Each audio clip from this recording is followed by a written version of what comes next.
Rekam jejak Sigit Rianto, Dekan FH UGM yang membela seminar berbau makar, ditulis oleh Nia Alif di siwar.com.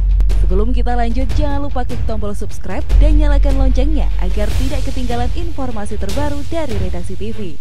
Saat pandemi seperti ini memang banyak acara seminar melalui Zoom yang dimanfaatkan orang-orang. Dari grup kedokteran, pembahasan biasanya soal APD, alat kesehatan, dan prosedur lain. Dr. Seward selangkah lebih keren karena membahas terapi plasma konvalesen. Sayangnya di belahan bumi lain, para akademisi hukum yang bisa menyorot hukum pemotongan dana bansos atau pemotongan THR ASN malah memelesetkan soal hukum yang berbau makar. Sebelum ramai poster UGM yang membahas pemecatan presiden, mereka juga mengangkat tema PSBB tapi dipelesetkan dengan artian lain. Sosok Profesor Dr. Sigit Rianto SHLLM sebagai Dekan Fakultas UGM selalu menjadi backing acara-acara yang syarat kontroversi tersebut. Siapakah dia?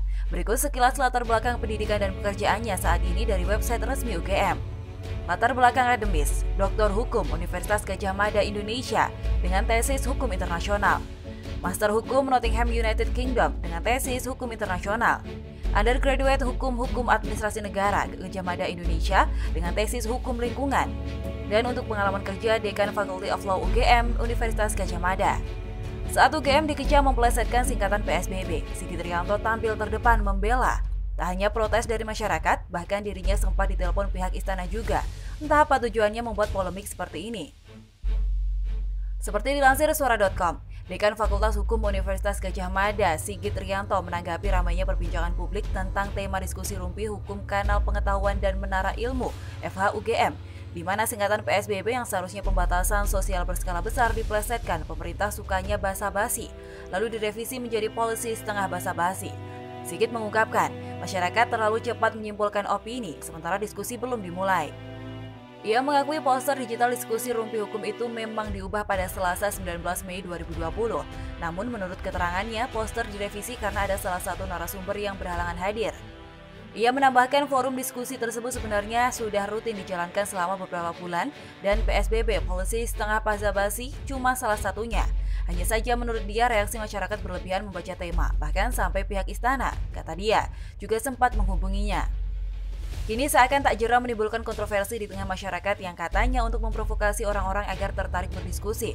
Akademisi UGM yang dibackingi Sigit kembali berulah. Tema terbaru bertajuk pemecatan presiden diprotes keras, bahkan dari guru besar UGM sendiri. Sigit mengecam tindakan yang katanya anti-demokrasi hingga berujung teror ke narasumber. Tapi kalau melihat jernih, siapa dulu yang mulai mengompori? Dilansir Kompas.com, Dekan Fakultas Hukum UGM Profesor Sigit Rianto bahkan menyatakan bahwa teror itu termasuk ancaman pembunuhan yang disampaikan orang tak dikenal terhadap panitia dan seluruh anggota keluarganya.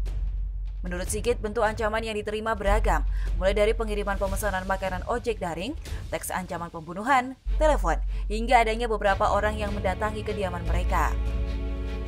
Saat ini kasus teror tersebut kabarnya tengah ditangani kepolisian. Tentu saja sebelumnya juga ada desakan dari Komnas HAM.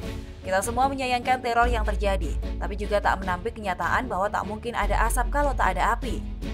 Akademisi Fakultas Hukum UGM dalam hal ini saya rasa sudah offside. Harusnya mereka paham judul bisa sangat sensitif di tengah masyarakat kita yang beragam. Tak semua orang benci dengan kinerja Jokowi dan pemerintah. Itulah yang gagal mereka pahami.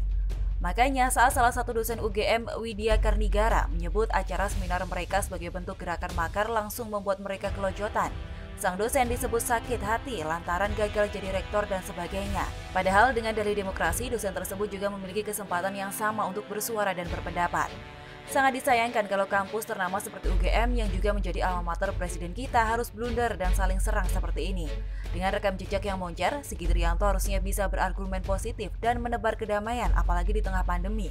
Sebelum komentar tentang teror dan sebagainya, baiknya mengaca dan meraba diri sendiri. Sudahkah berada di jalan yang benar?